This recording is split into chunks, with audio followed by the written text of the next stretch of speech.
తర్వాత కర్కాటక రాశి వారి గురించి తెలుసుకుందాం. వారికి ఏ విధంగా ఉందండి?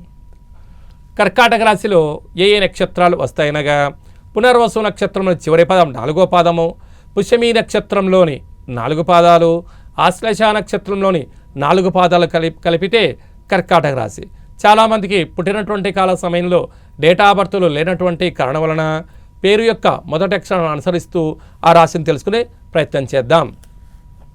హీ, హూ, హే, హో, డా, డి, డు, డే, డో అక్షరాల వారందరూ కూడా కర్కాటక రాశి జాతకులే. రాశాధిపతి చంద్రభగవానుడు. వీరికి రాశిలోనే దేవగురు బృహస్పతి సంచారం చేయడం వలన అనంతమైనటువంటి సంపద సంపాదించాలి. జలం ఒక చోట ఉండకుండా ఎలా ప్రవహిస్తూ ఉంటుందో వీరి యొక్క ఆలోచన ఎప్పుడు కూడా అలాగా ప్రయాణం చేస్తూ ఉంటాయి. అనంతమైన సంపద సంపాదించాలి మీ కోరిక కూడా నెరవేరబోతుంది. అలాగనే వీళ్ళకు 2వ స్థానంలో కేతు సంచార స్థితి ఉండడం వలన చాలా వరకు మంది కష్టపడి పనిచేయాలనుకుంటూ ఉంటారు.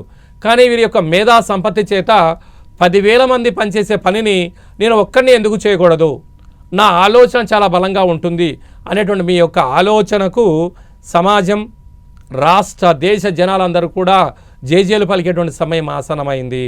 తృతీయంలో శుక్ర భగవానుడు ఉండడం వలన వీలైనంతవరకు విందులకు వినోదాలకు దూరంగా ఉండడం, ధనాన్ని మంచినీటిలాగా ఖర్చు పెట్టకుండా దాన్ని సద్వినియోగపరచుకోగలిగితే స్థిర చరాస్తులు మీ సొంతం కాబోతున్నాయి.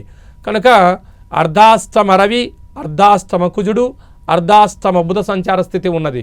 ఇలాంటి కాల సమయంలో కుజదోషం అధికంగా ఉండడం, అదే కాకుండా రవి అవడం వలన దూర వాయు జల ప్రయాణం చేసే వారందరూ ఎన్నో జాగ్రత్తలు అవసరం. దయచేసి ఈ దీపావళి పండుగ సందర్భంగా శనివారము, ఆదివారము, సోమవారము మీరు ఎలాంటి ప్రయాణాలు పెట్టుకోకపోవడము ఉత్తమోత్తంగా భావించగలగాలి. దయచేసి వీలైనంత వరకు అప్పులు ఇవ్వద్దు, అప్పులు కూడా తెచ్చుకోవద్దు. ఉండబడిన వాటితోనే సర్దుకపోగలిగినట్లయితే మీకు రాబోయే కాలం మంచి కాలం. లేకపోతే ఆడంబరాలకు వెళ్ళిన అనర్థానికి దారితీయడము, అప్పుల పాలవ్వడము, కోర్టు, పోలీస్ స్టేషన్లు అనేక సమస్యలకు మీకు మీరే సమస్యలు కొని తెచ్చుకొని పోయే పరిస్థితి అధికంగా ఉంటుంది.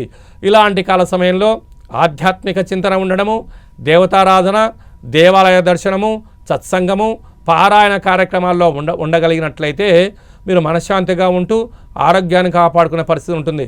లేకపోతే అనేక రకాల దీర్ఘకాలిక వ్యాధులు వచ్చి మిమ్మల్ని అనేక రకాలుగా బాధ పెట్టే పరిస్థితి అధికంగా ఉంటుంది. అష్టమంలో రాహు స్వతహాగా మీకు తెలాలి, లేకపోతే ఎదుటి వ్యక్తులు చెప్తే వినగలగాలి. ఈ రెండూ లేకపోతే స్థిరాస్తులు చరాస్తులు హారతి కర్పూరంలాగా కరిగిపోయే పరిస్థితి చాలా అధికంగా ఉంటుంది. భాగ్యస్థానంలో శని భగవానుడు జలరాశిలో సంచారం చేయడం వలన ప్రేమికులు చాలా జాగ్రత్తగా ఉండాలి. భార్యాభర్తలు ఆప్యాయతను అనురాగాన్ని పంచుకోగలగాలి. వారి పిల్లలతో సఖ్యతగా ఉండాలి.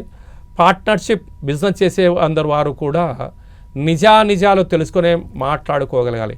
లేకపోతే అనేక రకాల అనర్థాలకు గురి అవ్వడం, లాభాలు వచ్చే సమయానికి మీరు అక్కడ లేకపోవడం, అనేక రకాలుగా ఇబ్బంది అయ్యే పరిస్థితి చాలా అధికంగా ఉంటుంది. ఇలాంటి కాల సమయంలో మహాలక్ష్మిది అమ్మవారిని పంచామృతములతో అభిషేకం చేసుకోవడం, తెల్లటి వస్త్రాలతో అలంకారం చేయడము, చక్కెర పొంగల్ని నైవేద్యంగా ఏర్పాటు చేయడము, నారికేల దీపాన్ని అమ్మవారికి ఏర్పాటు చేయడం వల్ల లక్ష్మీదేవి అమ్మవారికి ఆశీస్సులు కలిగి కొబ్బరి నూనెతో ఆ దీపాన్ని వెలిగించడం వల్ల లక్ష్మీ కటాక్షం కలిగి కర్కాటక రాశి వారంత అదృష్టవంతులు ఎవరు లేరు అని చెప్పి కూడా గమనించగలగాలి.